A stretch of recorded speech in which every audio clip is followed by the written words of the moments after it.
विचार के मूल में है। हिंदू विचार सभी प्राणियों में एक ही दिव्य शक्ति का वास मानता है।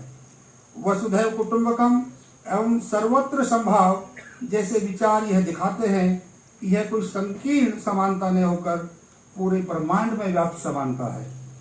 रामायण एवं महाभारत काल के ऐसे अनेकों उदाहरण हैं जो समानता का संदेश देते हैं, जैसे श्री राम और निषाद राज की मित्रता, श्री राम द्वारा सबरी के झूठे बेर खाना, कृष्ण और सुदामा का एक ही स्थान पर एक ही शिक्षक के मार्गदर्शन में बिना किसी भेदभाव की शिक्षा प्राप्त करना आदि।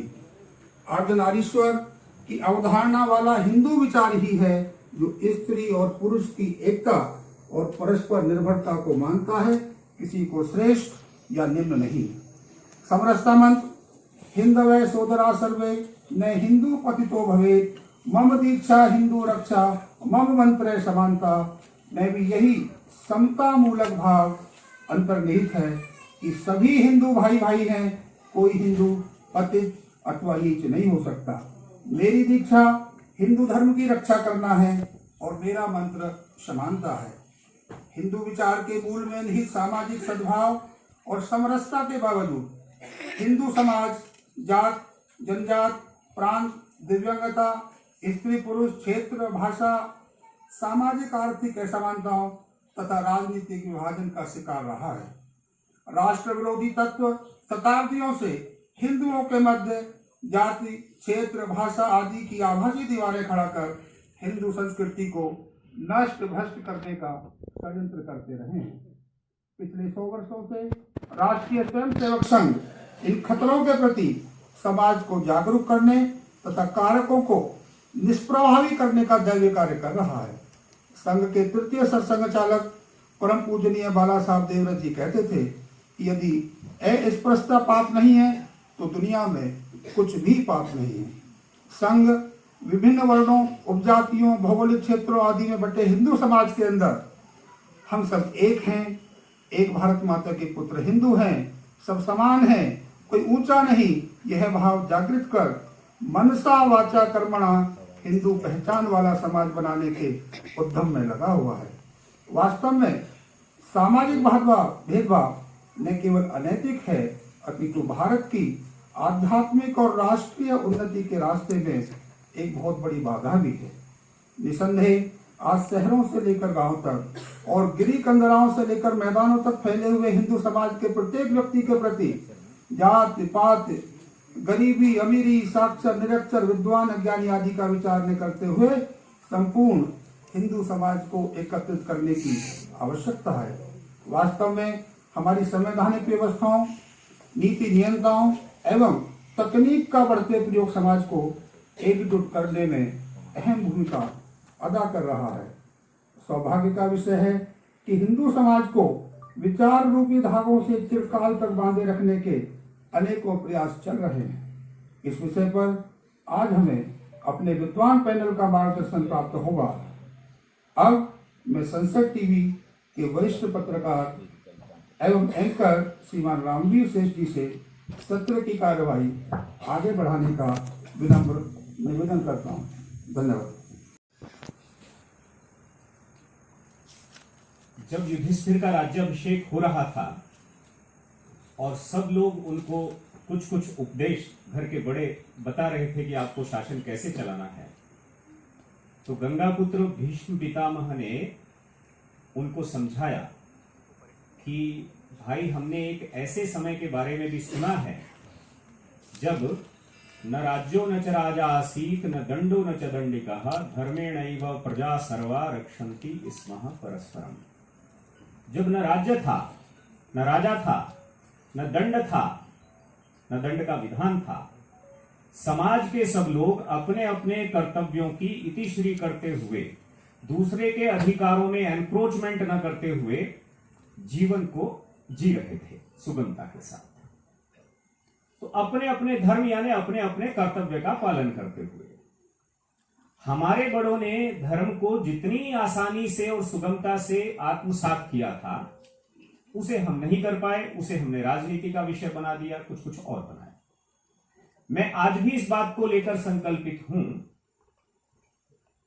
कि जैसे जैसे समाज का ह्रास हुआ, समाज के अंदर उसकी जो कैपेसिटी थी, क्षमता थी, उसमें जैसे जैसे गिरावट आई, वैसे वैसे उसे किसी राजा की जरूरत महसूस हुई, वैसे वैसे उसे किसी सरकार की जरूरत हुई। और मैं आज भी इस बात को दावे के साथ कह सकता हूं कि जिस दिन समाज सबल और सशक्त हो जाएगा, उस दिन उसे किसी तरह की सरकार की जरूरत नहीं होगी। अब इस बात को थोड़ा सा हमें लगता है कि ये तो बात बहुत पहले कही होगी पितामह ने, लेकिन आप गांव गांव में देखेंगे पंचायती राज कानून तो कब आया? 93 में, ये जो गांव में प्रधान बनने शुरू हुए हैं। उससे पहले हमारे गांव में प्राकृतिक पंचायतें थीं और ये प्राकृतिक पंचायतें गांव की सारी समस्याओं को बैठ बांट करके निपटा ले रही थी। एक चंद्रशेखर प्राण है, उन्होंने तीसरी सरकार करके एक किताब लिखी है।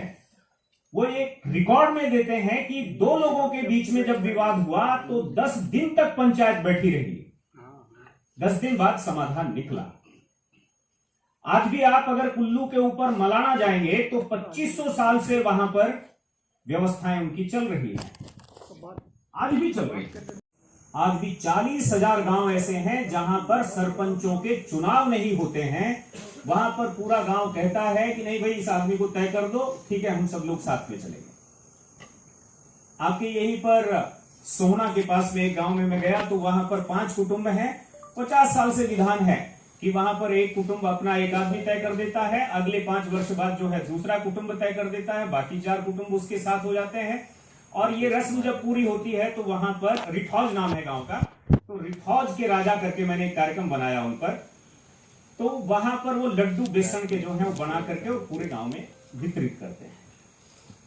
समाज अल्टीमेट है, सत्ता समाज की ही होती है। और इसीलिए पश्चिम के दार्शनिकों ने बाद में कहा कि राज्य यानी सरकार ये एक नेसेसरी इविल है, एक आवश्यक सी बुराई बन गई है। इस बात को मैं यही छोड़ता हूं।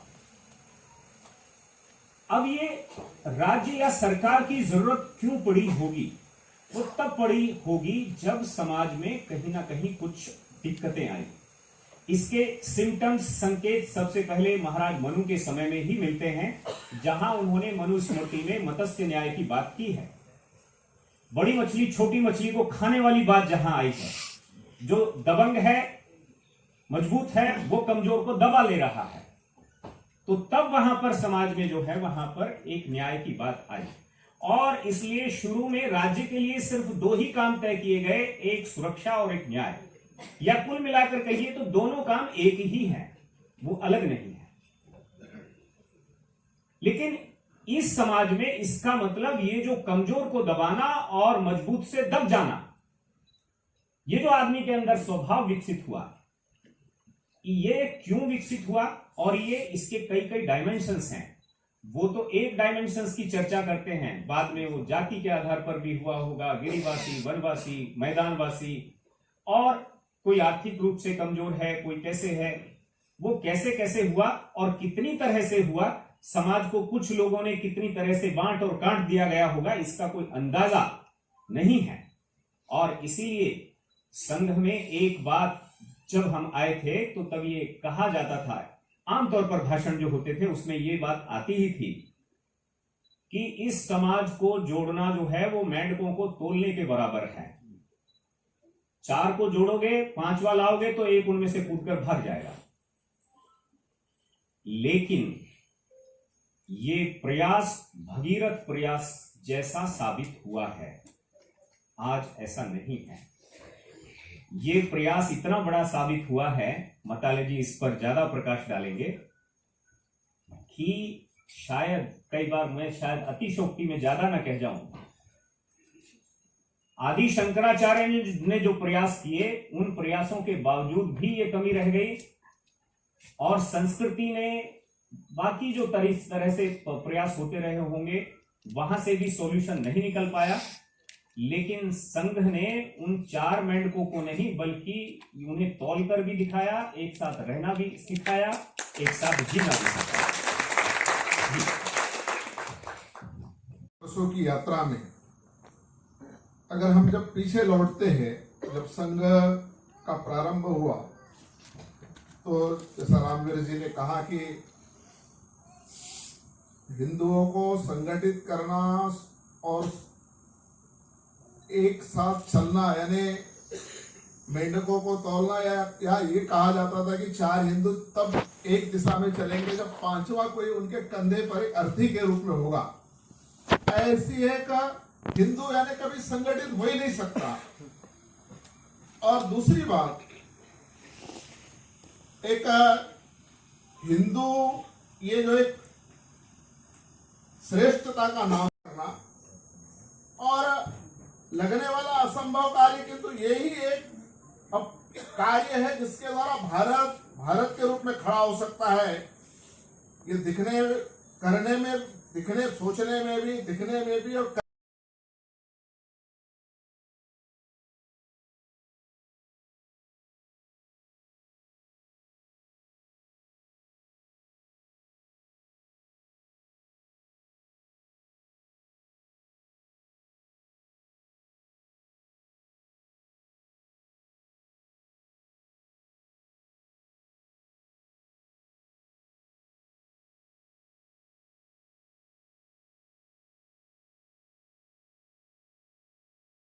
भी हमारी माँ है और हम इसके पुत्र रूप है। जब एक माँ के सारे पुत्र हैं तो सब आपस में भाई भाई है।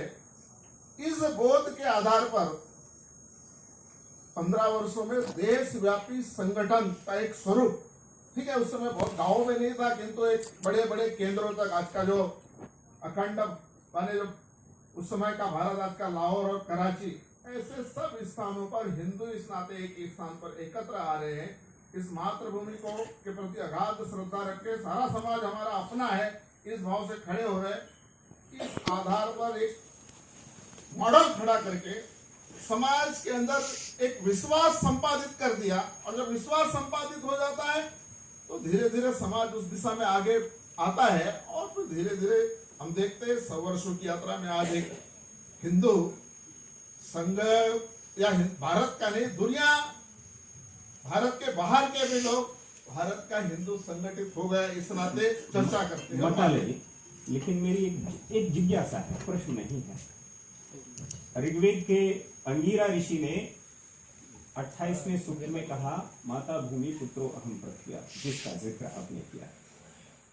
ये भूमि का मतलब आप सिर्फ भारत की भूमि से लगाते हैं या पूरी जो भूमि यानी भूमि, और फिर उस भूमि पर रहने वाले लोगों को भी डिफरेंशिएट करना? बहुत अच्छी जिज्ञासा आपने खड़ी की है।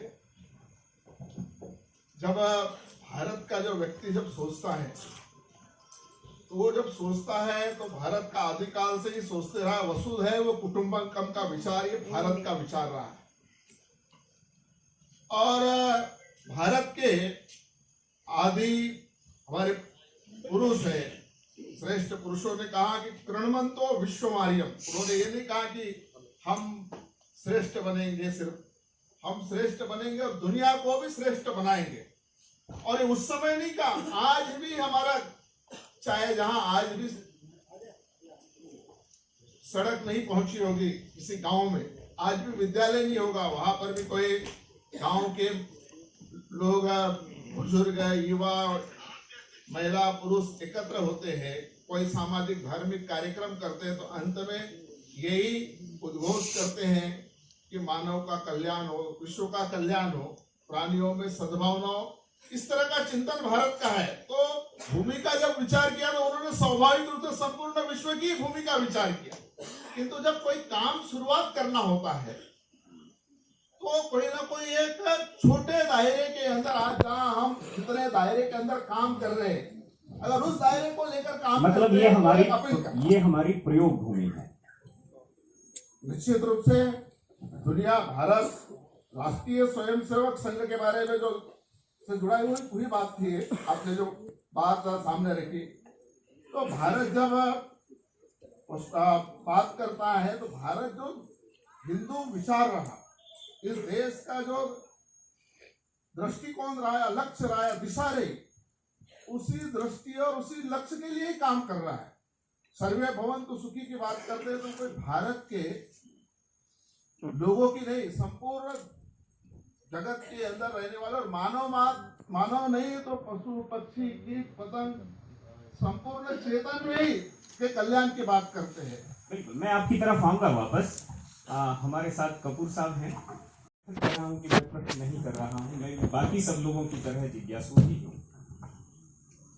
एक जगह तो हम कह रहे हैं अयम निजः परो वेति गणना लघु चेतसाम उदार चरिता नाम तु वसुधैव कुटुंबकम, कि उदार मन के लोग, अच्छे मन के, पूरी धरती को अपना परिवार ही मानते हैं। दूसरी तरफ हम कह रहे हैं कि हिंदुआ सहोदरा सर्वे न हिंदू पतितो भवेत्। वहां पर हिंदू की जगह मानवाः सहोदरा सर्वे ऐसा शुरू नहीं करने में क्या दिक्कत है? सर शायद हमारे जितने भी ग्रंथ हैं उसमें या तो वसुधैव कुटुंबकम गलत है या फिर हिंदुआः सहोदरा सर्वे गलत है। दोनों ही ठीक है मेरे हिसाब से, क्योंकि वासुदेव कुटुंबकम है, उसमें यदि मानवता की बात करते हैं तो मानवता नहीं है तो वासुदेव कुटुंबक कहाँ है? तो जब से हम लोग देख रहे हैं, अपनी सोसाइटी को भी देख रहे हैं, तो कहीं ना कहीं एक डिफरेंशिएट किया गया है कास्ट क्रीड और आपकी जो हम लोग देखते हैं लोगों को जिसमें कुछ कमियां होती हैं उनको देखते हुए इसको डिस्क्रिमिनेट तो किया गया है। लेकिन at the end of the day, जैसे सर ने कहा कि ये प्रयोगशाला है और ये हमारे जो संस्कार यही कहते हैं कि सब लोग एक जैसे हैं, सबको एक जैसा मानना चाहिए, क्योंकि सबके अंदर अपना की क्वालिटी है। तो उस चीज़ को यदि अपने जहन में डाल लेते हैं तो शायद वो एक पहला दिन होता है उन प्रॉब्लम्स का जो इसके इर्द गिर्द होती हैं। लेकिन जब हम एक सेंस ऑफ ह्यूमैनिटी की लेते हैं, इसमें सेंस ऑफ, यदि हम किसी प्रॉब्लम को सॉल्व करने की बात करते हैं तो शायद वो उस प्रॉब्लम का आखिरी दिन होता है। तो हमको ये देखना है कि at the end of the day कि हम लोग अपने साथ के जो लोग हैं उनके साथ कैसा व्यवहार कर रहे हैं, वो सबसे ज़्यादा इम्पोर्टेंट है।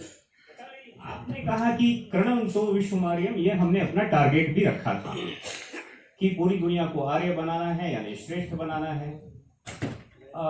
यहाँ पर पहले मैंने ऐसा सुना भी है कि भारत में लोग जो हैं अग्रवाल गुप्ता जी ऐसा करके कुछ सरनेम नहीं रखते थे, लोग जो हैं आर्य ही बोलते थे एक दूसरे को।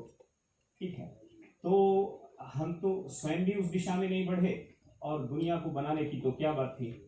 साथ में स्वतंत्र वीर सावरकर ने ये कहा, अगर मैं सही हूं तो बाकी कोई उसको करेक्ट कर सकता है, कि संविधान में जो आप ये अलग अलग चीजें रख रहे हैं, SC ST NT DNT वगैरह वगैरह, इस सबके बजाय आप केवल सिटीजन ऑफ इंडिया, भारत का हर व्यक्ति भारत का नागरिक होगा और कुछ नहीं होगा। लेकिन उसके बाद हम बहुत सारी चीजों में डिफरेंशिएशन करते चले गए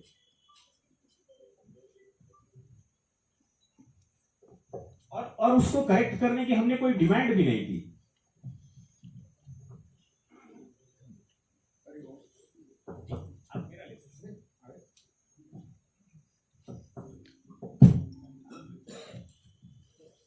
जो भारत के अंदर जो आर्य शब्द का प्रयोग हुआ है वो कोई जाति सूचक नहीं, अभी तो श्रेष्ठता का सूचक रहा है। और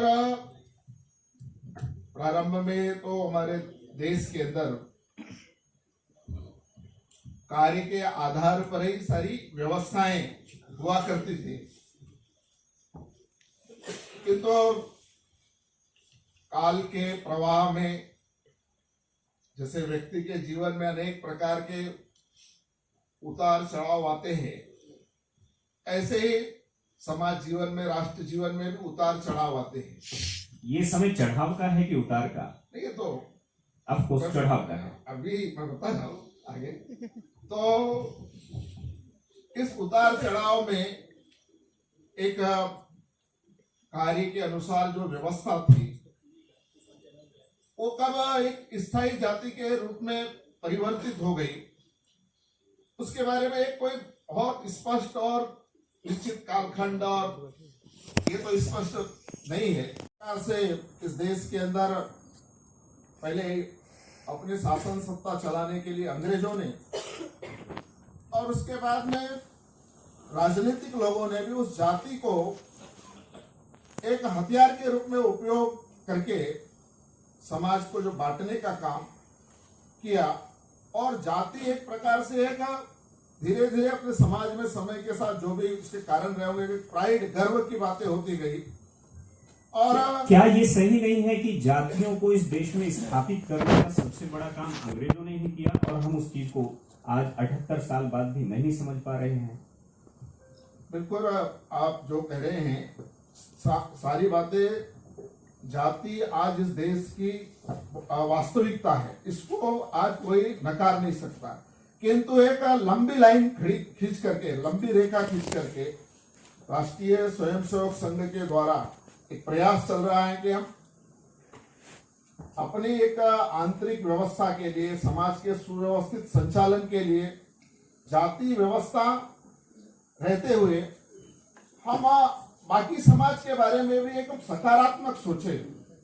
बाकी भी समाज हमारा ही एक अंग है, इस नाते हम देखें, और ऐसी एक थोड़ा व्यापक दृष्टि के साथ समाज खड़ा होना चाहिए। इसके लिए भी सकारात्मक दृष्टि से पूरे देश के अंदर अनेक प्रकार के प्रयास हो रहे हैं, और इसके परिणाम स्वरूप देश के अंदर एक बड़ा वर्ग ऐसा भी है जो ठीक है एक समाज के संचालन और व्यवस्था के नाते किसी न किसी जाति का अंग है, किंतु जब सोचते समय और कार्य करते समय, व्यवहार करते समय एक बड़ा दृष्टिकोण और व्यापक सोच करके इस देश संपूर्ण समाज का एक मैं घटक हूं, इस दृष्टिकोण को लेकर के भी काम करते हुए दिखता है। किंतु कई बार जो नकारात्मक पक्ष होता है वो छोटा होने पर भी बहुत उभारा जाता है या ज्यादा दिखता है, उसका मुझे लगता है कि ये उसको अधिक दिखने का कारण ये भी एक कारणों में से। चर्चा को थोड़ा सुशील जी की तरफ बढ़ाने की कोशिश करते हैं। मान्यवर, एक मूवमेंट हुआ देश में स्वतंत्रता आंदोलन के समय में, जिसको सन्यासी विद्रोह कहा जाता है। वो स्वतंत्रता संग्राम था, विद्रोह नहीं था, लेकिन किताबों में तो यही सब पढ़ाया जाता है। वो जो सन्यासी लोग थे जो बंगाल में हुआ, वो लोग अपने आप को संतान कहते थे। उन्होंने तो सबने सरनेम भी अपने सामने संतान ही लगा लिया था। संतान यानी किसकी? तो भूमि की संतान। और फिर उस तरीके से उन्होंने वो पूरा का पूरा फाइट की है। उसी पर आनंद मठ लिखा गया, उसी पर वंदे मातरम उसमें समाहित हुआ। ये जो संतान भाव है, स्वामी विवेकानंद ने भी ये बात कही कि अगले 150 साल तक आप ये जो बहुत सारी वैरायटीज हैं आपके बीच में, इन सबको छोड़कर अगर आप धरती को पकड़ लें तो धरती सबको जोड़ सकती है। इतनी ताकत और किसी में नहीं है कि कोई जोड़ सके।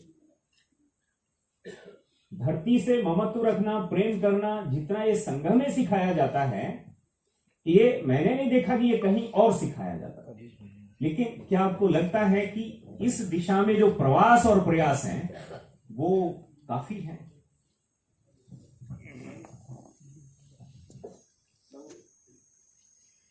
पूरा विश्व ही हमारा समाज है, और हम प्रार्थना में भी अपने जो बात करते हैं, देश को परम वैभव पर ले जाने की बात करते हैं हमेशा। और पूरे समाज को जो आज का विषय बिंदु भी है कि हिंदू सोदरा सर्वे, हम तो हमारा स्लोगन है। और संघ के जो संगठन है विश्व हिंदू परिषद, उसने तो इसके लिए प्रस्ताव लिया, विश्व हिंदू परिषद ने हिंदू सोदरा सर्वे करके। तो हम तो पूरे समाज को ही, पूरे विश्व को एक लेते हैं, एक मानकर चलते हैं, एक इकाई मानकर चलते हैं। और विवेकानंद जी ने तो कहा था, मेरे जैसे अगर 11 व्यक्ति मिल जाए तो मैं इस राष्ट्र की, तो हम उन्हीं की शिक्षा पर, उन्हीं की दीक्षा पर संघ सारे अधिकांश उनके कार्यक्रमों को लेते हैं। विवेकानंद जी को हम अपना आदर्श मानते हैं। और आनंद मठ की बात आपने की, हम तो आनंद मठ का जो गीत है वंदे मातरम, आज उस पे संसद में बहस चल रही है। देखिए कितने कुछ लोग जो है हमारे बीच के लोग हैं, वो हम उन्हें भी अलग, अपने से अलग नहीं मानते, वो हमारे ही हैं। कहीं विचार में गलत गड़बड़ हो गई है उनकी कि वो वंदे मातरम का विरोध कर रहे हैं। हम तो वंदे मातरम वाले लोग हैं, संघ वाले, हम तो उसकी चिंता करते हैं। बिल्कुल, ये जो कपूर साहब जो समरसता वाली बात है, ये तब तक मैं आपसे बात क्यों करूं, या हम आपस में क्यों बात करें, क्यों व्यवहार करें, इसका कोई मूल कारण खोजते समय मुझे जो अनुभव में आया वो तो यही आया कि भाई ये जैसे बाइक पेट्रोल से चलती है, ऐसे ये भोजन से आ रहा है, भोजन धरती से आ रहा है, धरती में कोई दरार नहीं। इसका मतलब आप मूंगफली को, सोया को या नारियल को काट करके मिक्सी में पानी डालकर घुमा दीजिए तो उसमें से दूध तैयार हो जाता है। आजकल तो ये चलन में है। इसका मतलब क्या है, आप जो है धरती माँ का दूध पी करके आप सब बड़े आ रहे हैं, बड़े हो रहे हैं। जब सबका सोर्स एक है तो फिर किसी का ब्लड रॉयल और किसी का लॉयल कैसे हो जाता है? देखिए,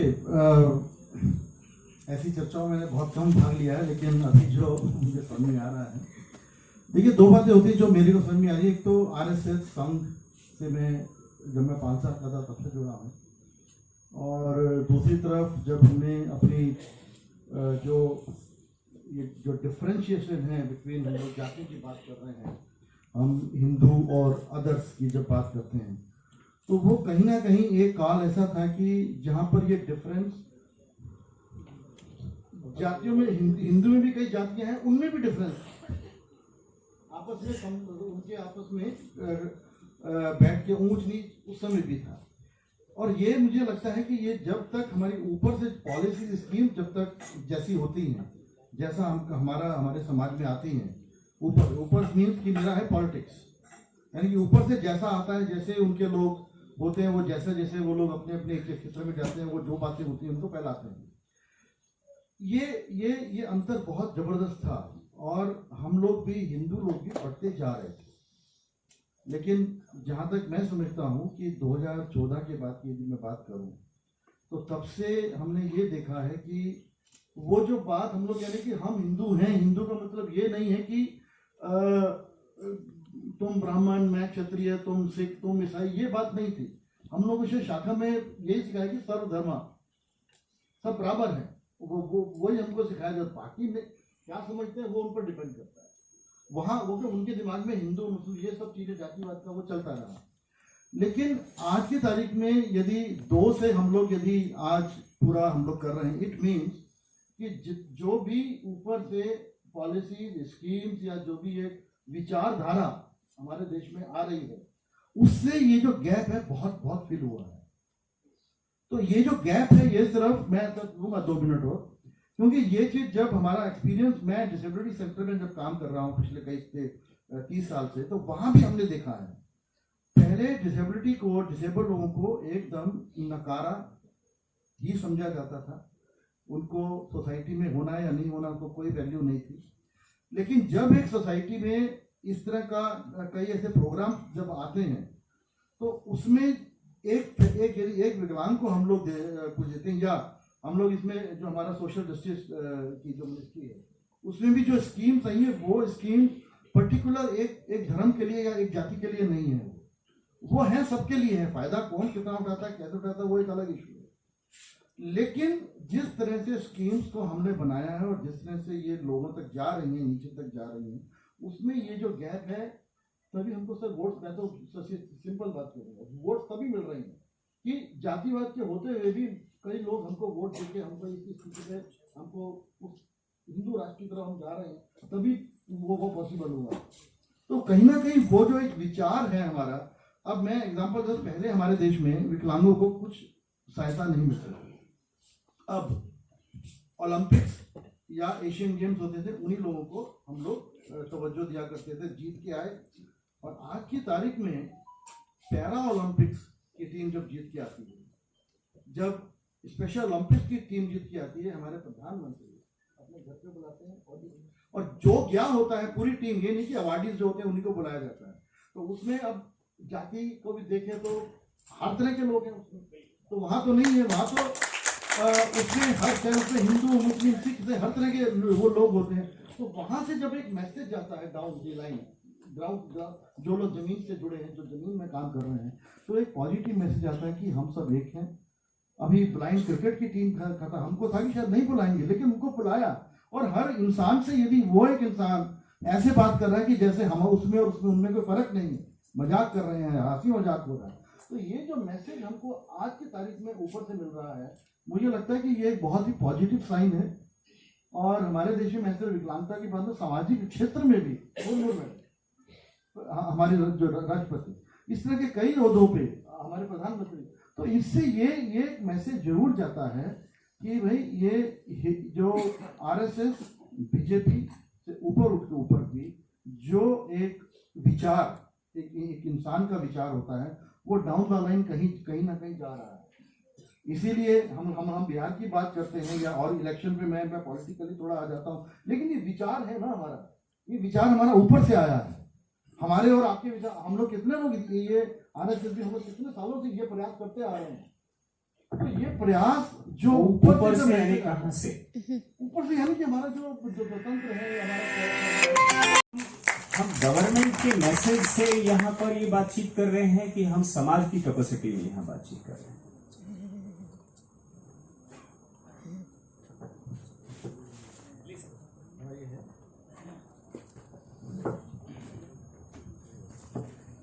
जो भारत का जो दर्शन है वो तो बहुत श्रेष्ठ है। प्रस्तावना करते हुए रामगुरु जी ने कहा कि चाहे भगवान राम है, निषाद राज को गले लगा रहे हैं, सबरी माता के द्वारा बेर खा रहे हैं, हाथ के बेर खा रहे हैं, ऐसे जो हमारे चाहे जिनको भगवान के नाते जिस भी हमारे पंथ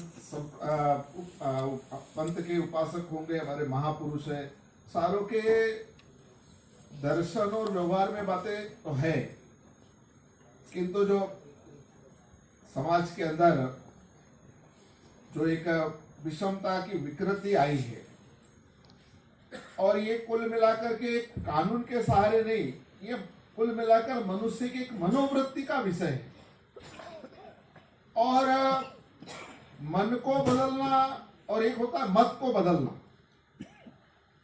व्यक्ति को मत को बदलना बड़ा सरल है, कोई जाकर के कोई साहित्य दे करके उससे तुरंत 1 घंटे का संवाद करके तो इससे वो मत परिवर्तन हो सकता है, कि तो जो मन परिवर्तन है, किसी चीज से मन तैयार करने के लिए बहुत सातत्य से प्रयास करना पड़ता है। और इस देश के अंदर अनेक संत महात्मा सामाजिक कार्यकर्ताओं, संस्था, संगठनों के द्वारा निरंतर एक मन परिवर्तन का प्रयास चल रहा है और उसका परिणाम भी हो रहा है। कभी हमने सुना है, पढ़ते भी और सुना है कि कभी स्वामी विवेकानंद जी केरल गए थे, तो एक भरी दोपहरी में एक सज्जन सिर के ऊपर बहुत बड़ा टोकना लेकर के और पीछे एक झाड़ू बंधी हुई है और चिल्लाते हुए चल रहा है, और बाजार की भीड़ 2 भागों में बट रही है। तो मलयालम में चिल्लाते हुए कह रहा है, हटिए हटिए मैं आ रहा हूं। तो उन्होंने विवेकानंद जी ने पूछा कि क्या बोल रहे हैं, तो उनके साथ जो थे मलयालम का उनको बताया अर्थ। उन्होंने कहा यहाँ पागल रहते हैं, किंतु उसी केरल के अंदर कई नारायण गुरु जैसे महापुरुष हुए जिन्होंने खून की एक बूंद भी गिरा, किसी के आपस का कोई हिंसाचार और रक्ताचार किए बिना उस केरल के अंदर परिवर्तन के लिए मुहिम चलाई और एक परिवर्तन का कार्य हुआ।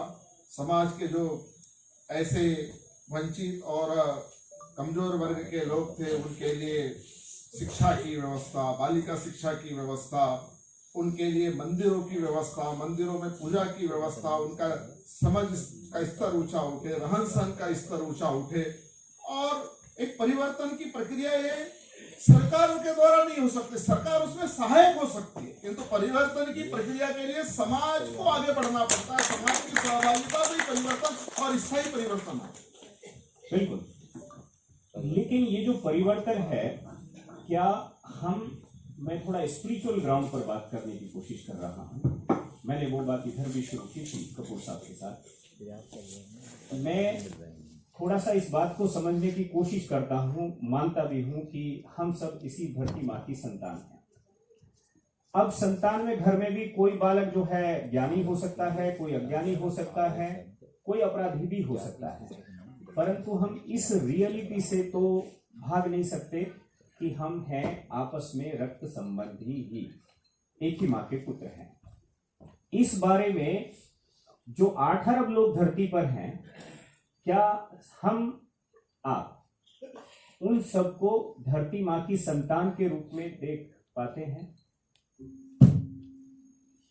निश्चित रूप से भारत का दुनिया अगर देखते हैं तो भारत जो कहता है मानव और विश्व के कल्याण की बात, तो किसी समय तो पूरे धरती के अंदर एक मानव धर्म ही था। हाँ। और जिसके लिए जिसके अंदर मानवत्व वाला व्यवहार है, संस्कार है, वो सब मानव धर्म ही था।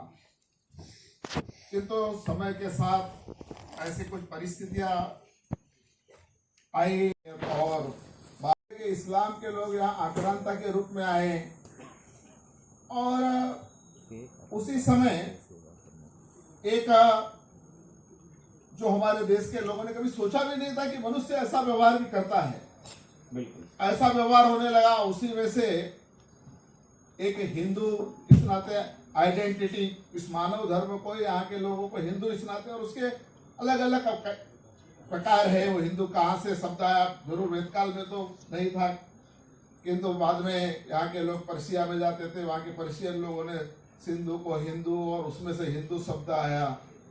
सबसे पहले इस शब्द का प्रयोग गुरु नानक साहब के द्वारा किया गया, और उसी में से ये हिंदू का यहाँ का जो समाज जीवन है, निश्चित रूप से सबको एक दृष्टि से देखते हैं, किंतु कहीं ना कहीं तो भेद करना पड़ेगा। जो आज इस मानवता को ही समाप्त करके दानवता लाना चाहते हैं, उस दृष्टि से मानवता को सुरक्षित रखने के लिए उसके बारे में पहले प्रयास करना पड़ेगा, वो ठीक रहेगी, विचार करना पड़ेगा।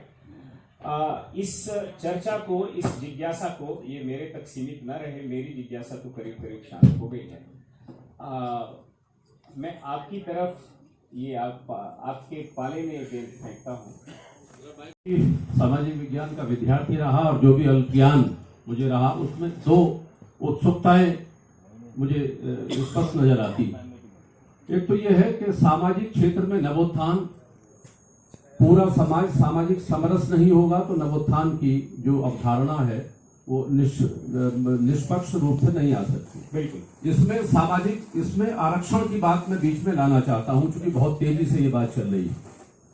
चातुर्य वर्णम नया सिस्टम गुणगम विभाग से संघ ने 100 साल में बहुत बड़ा परिवर्तन किया है, इसमें कोई शक नहीं।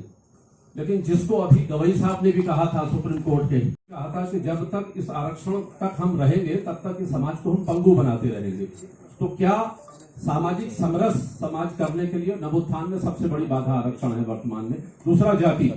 समाज में परिवर्तन नीचे से आता है कि ऊपर से आता है? जाति विहीन जिस समाज की हम कल्पना करते हैं, वो आज राजनीतिक सत्ता उसको पूरी तरीके से प्रयोग करके नीचे बाधा समाज में आप देख रहे हैं कि सत्ता में जाति के आधार पर कोई ठाकुर है, कोई बनिया है, कोई कुछ है। इसकी नवोत्थान का कंसेप्ट जब तक नहीं हो सकता, जब तक इस जाति को आप समाप्त नहीं कर सकते, क्योंकि राजनीतिक सत्ता एक बहुत बड़ा मॉडल है जो नीचे तक प्रभाव डालती है। इसके लिए हम किस प्रकार से अपना क्योंकि प्रेरणा विमर्श अब राष्ट्र का विमर्श बन चुका है, और इस राष्ट्र के विमर्श में अगर ये बात यहाँ से जाती है तो ये बहुत दूर तक जाएगी। आपका सवाल किनसे है? ये आपसे है, रामवीर जी से। ऐसा मत करिए।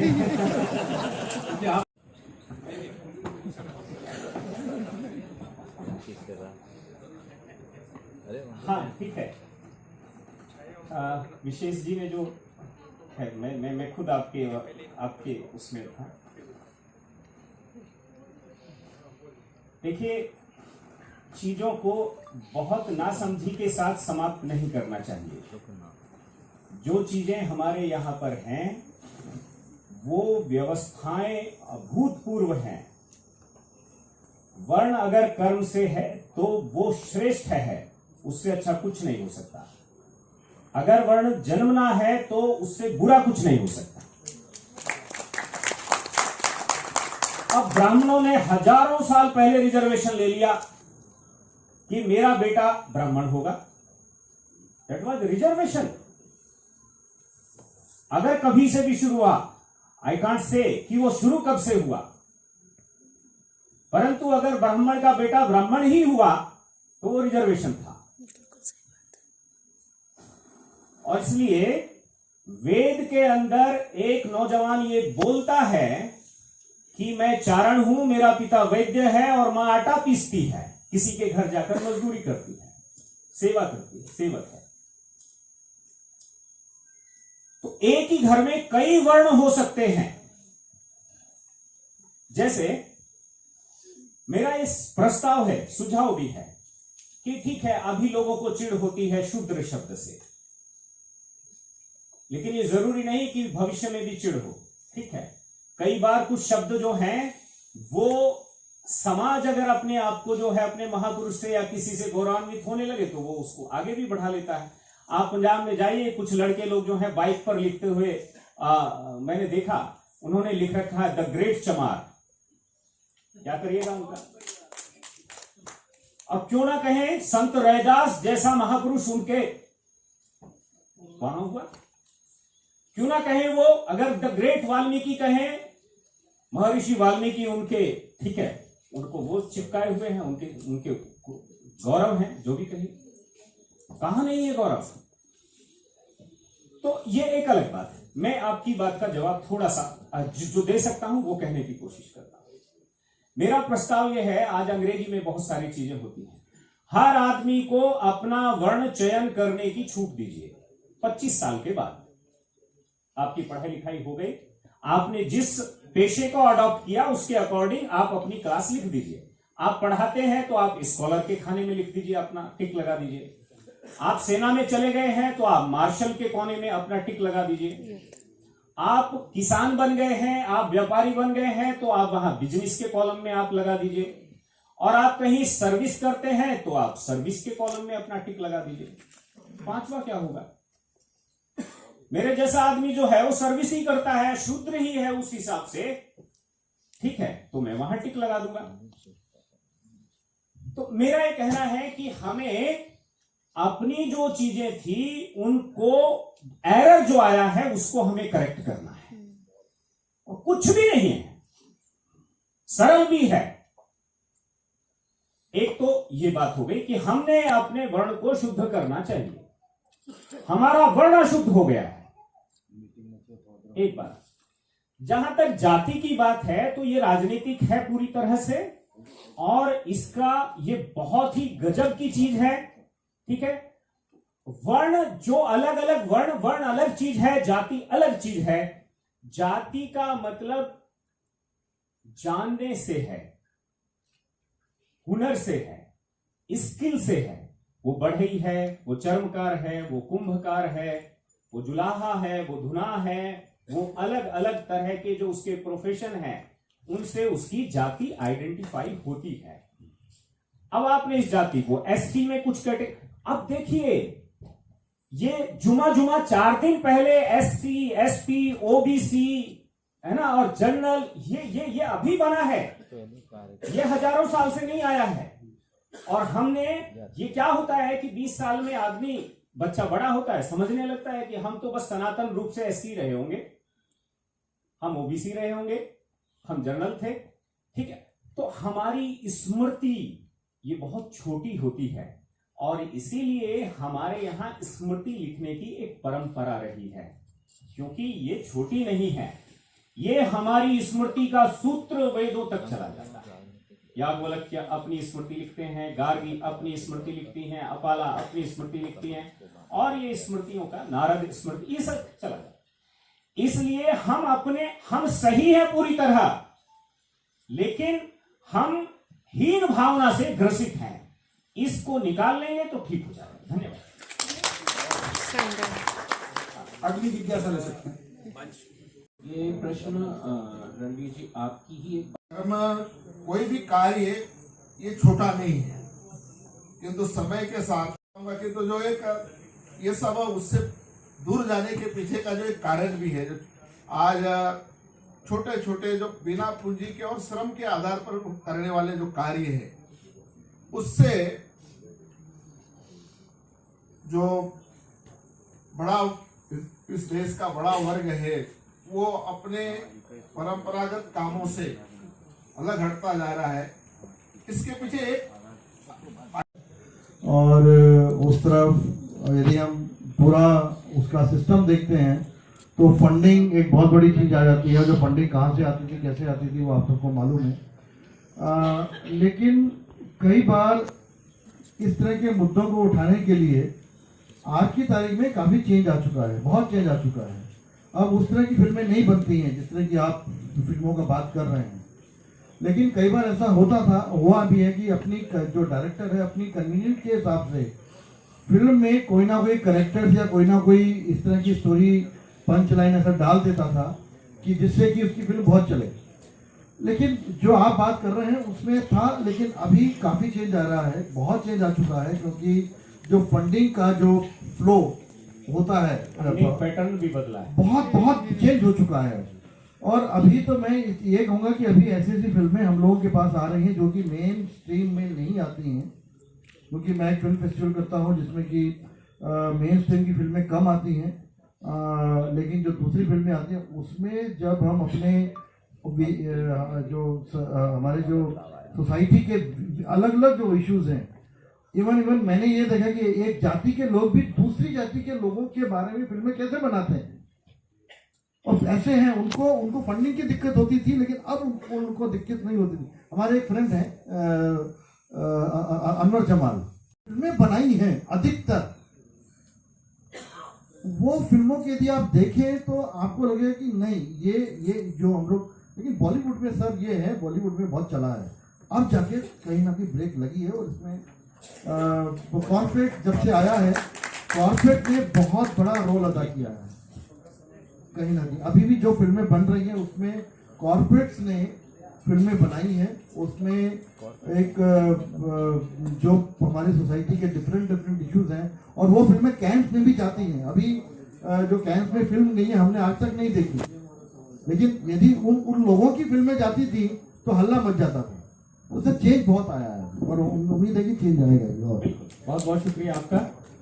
और मुझे लगता है कि जो सवाल हैं वो अभी भी बहुत सारे हैं, परंतु सवालों को शांत करना चाहिए। आज हमसे हमारी जाति लिखवाई जाती है। मैं फिर कहता हूं कि हमारी चाहे वर्ण की व्यवस्थाएं हो, चाहे हमारी जाति की व्यवस्था हो, वो धर्म की व्यवस्था नहीं है, वो समाज की व्यवस्था है, और वो व्यवहारिक तौर पर उसको वो सब पर लागू होती है। अगर कोई बिजनेस क्लास है तो वो कोई हिंदू, मुस्लिम, सिख, ईसाई, वो सब बिजनेस क्लास उसमें हो सकता है। तो एक तो हमें ये अगर सिस्टम में आता है कि आपकी क्लास जो है आपको सबको लिखना है, आपकी जो आप करते क्या है जस्ट इतना ही, तो आपका क्लास और प्रोफेशन, ठीक है, ये इससे कुछ नहीं होता है। और आप ये जाति वगैरह लिखवाना इनको बंद करना चाहिए। बाकी मतलब जो उस तरीके से लिखवाया जाता है, ठीक है, उसमें एससी आ जाता है या फिर कुछ और आता है, इनसे कुछ बचाव करना चाहिए, कुछ जोड़ना चाहिए। और आखिर में एक बात और कि हमें थोड़ा अब प्रणवंतो विश्वमार्यम वाली बातें, इस पूरी धरती को, ठीक है, अपने आगोश में लेने वाली बातें, उसके प्रति अपना, ठीक है, उस दिशा में जब हम जाएंगे, मतलब विश्वव्यापी जो बात मैं करने की बात कर रहा हूं। आज आप एक सेंसस हुआ अमेरिका में, बाय फेथ, उन्होंने नाम नहीं बदले, नाम तो उनका डेविड और फलाना ढिकड़ा वैसा ही है। बाय फेथ अमेरिका में 38% लोग जो हैं वो हिंदू हो चले हैं। मतलब अगर जब उनसे ये पूछते हैं कि यार उनका फेथ क्या है, जब ये सर्वे वहां किया गया तो ये खबर आई एक दिन अखबार में, तो ठीक है, उसको और आप क्रॉस चेक कर लीजिएगा। मैं इस पर कोई आज तो सब मैं कोई बात कर रहा हूं तो वो वहां एकदम क्रॉस हो जाता है। बहुत बहुत धन्यवाद। ठीक है, तो ये इन चीजों को अगर आप थोड़ा सा देखें और इस पूरी धरती के प्रति अपना ममत्व जो है, और मैं फिर कहूंगा कि जो अज्ञानी हैं उनको समझदार बनाएं, जो गलत रास्ते पर चल पड़े हैं उनको सही रास्ते पर लेकर आए, लेकिन इस सच्चाई के साथ कि वो सब हैं सब एक ही। मैं धन्यवाद।